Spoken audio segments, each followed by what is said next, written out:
भारतीय स्वतंत्रता संग्राम का ये वो कालखंड है जिस कालखंड में ब्रिटिश हुकूमत डायलेमा में। सवाल ये पैदा होता है कि आखिर इस डायलेमा में पड़ने के बाद ब्रिटिश हुकूमत कौन सा कारगर कदम उठा करके भारतीयों को सड़कों पर आने से रोकने की कोशिश कर रहा है। पहली कोशिश तो अंग्रेजों ने तब किया जब 8 अगस्त 1940 को अगस्त प्रस्ताव दिया। अगस्त प्रस्ताव से अंग्रेजों को इस बात की पूरी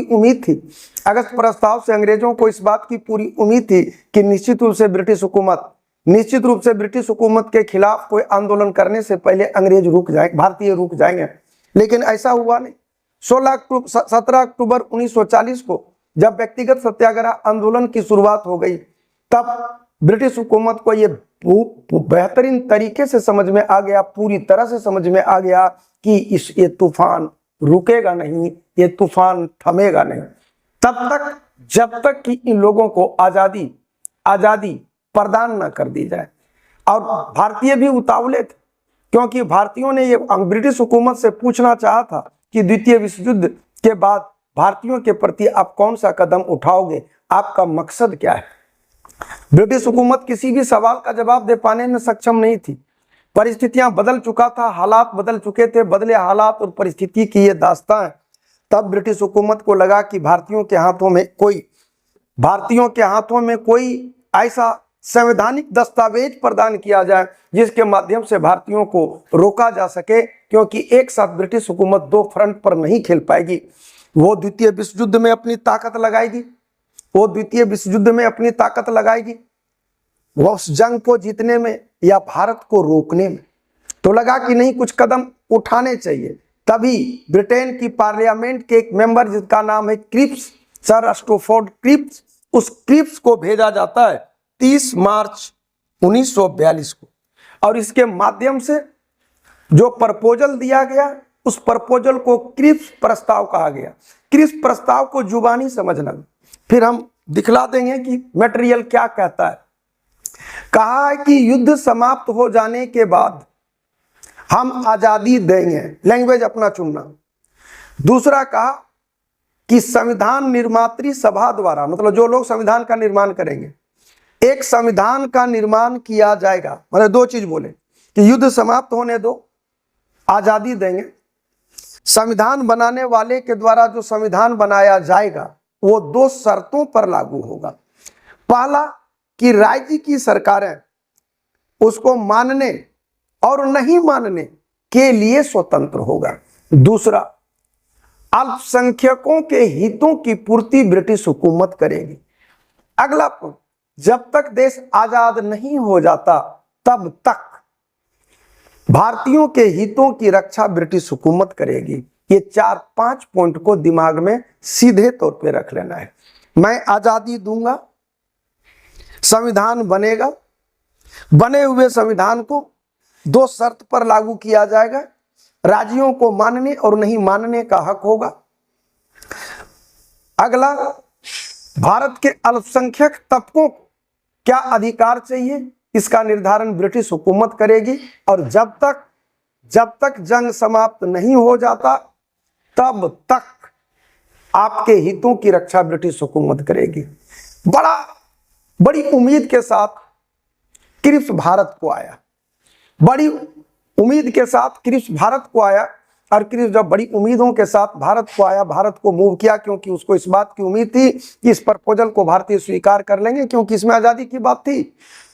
लेकिन यारा, भारत 1905 का भारत 1857 का भारत नहीं था।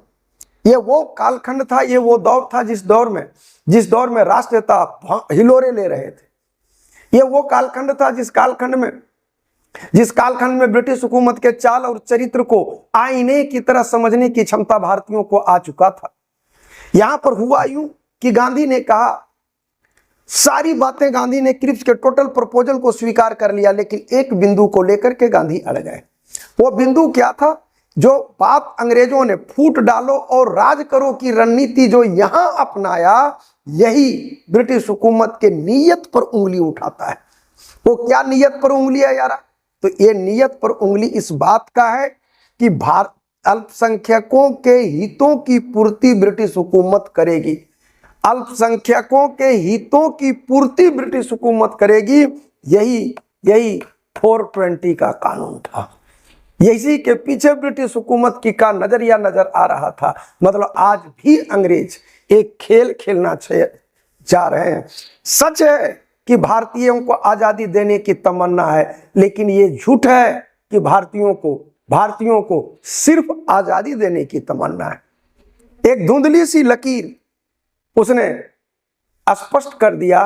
वो धुंधली सी लकीर जो स्पष्टता थी वो था अल्पसंख्यकों का शुभचिंतक होकर भारत के अल्पसंख्यक तबका को अपनी ओर मोड़े रखना। और मे भी भविष्य का साम दाम दंड भेद यही रहा होता अगर गांधी कोई बड़ा आंदोलन आगे नहीं खड़ा किए होते, तो उन परिस्थितियों में मुसलमानों का समर्थन लेकर उसको फिर भारत की आजादी को कुछ समय तक बरगलाया जा सकता था। मेरी बात को समझने की कोशिश करना। अब सवाल होगा कि अगर इस प्रपोजल को हम मान लें कि ठीक है भाई, आप आजादी दोगे, अल्पसंख्यक तबका के हितों की पूर्ति आप करोगे, लेकिन अल्पसंख्यक तबका की किस हित की बात करोगे? उसमें अगर कंट्रोवर्सी पैदा होगा तो तय है कि कांग्रेस नहीं मानेगी। यार, भारत का संविधान भारत का सबसे पवित्रतम ग्रंथ है। आज सत्ता के शिखर पर कोई भी व्यक्ति बैठ जाए, भाषा तो उसको वही बोलनी होगी जो इजाजत संविधान देता है। लेकिन बात रही ये कि जो अंग्रेज कहना चाह रहा है कि अल्पसंख्यकों के हित, अगर अल्पसंख्यकों को जो हित प्रदान करना चाहे, एक लिमिट से ज्यादा देना चाहे, मुसलमानों का अत्यधिक शुभचिंतक बनने की ख्वाहिश रख ले, तो मतलब उन परिस्थितियों में क्या कांग्रेस ही मान पाती? क्या हिंदू महाजन सभा मान पाता? मतलब कुल मिलाकर के ब्रिटिश हुकूमत फिर से यही पंचलाइन है कमीशन के लिए यार, कि फिर से एक दोहरा मानदंड का लाजवाब खेल खेलना चाह रही थी। वो खेल यही था कि मैं आजादी देना तो चाहता हूं, लेकिन आजादी तुम लोग ले नहीं पा रहे हो क्योंकि अल्पसंख्यकों के हितों को परिभाषित कर नहीं पा रहे हो।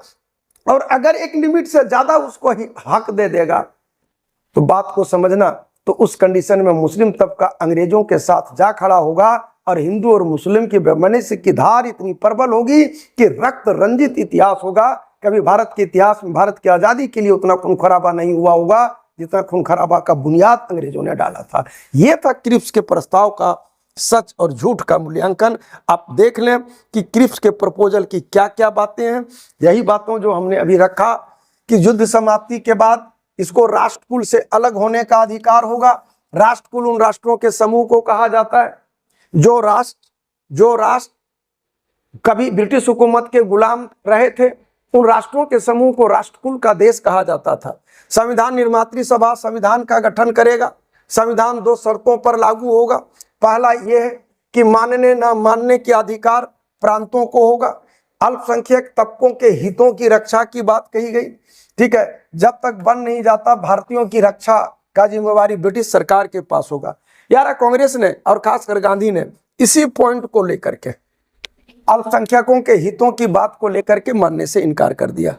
क्योंकि जिस मुसलमान ने ये सपना देखा था कि अच्छे दिन आएंगे, एक अलग राष्ट्र मुसलमानों के लिए होगा, पाकिस्तान होगा, इसमें पाकिस्तान का कहीं कोई स्पष्ट रूपरेखा नहीं थी। यही कारण था कि मुस्लिम लीग खफा था।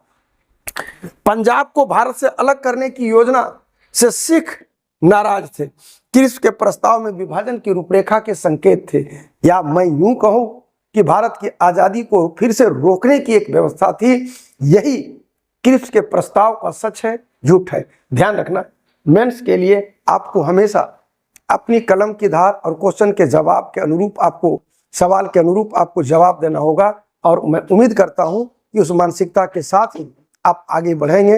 अगर वीडियो अच्छा लगा हो तो लाइक, शेयर और सब्सक्राइब निश्चित रूप से कर दें। मिलते हैं नेक्स्ट वीडियो में। जय हिंद, जय भारत।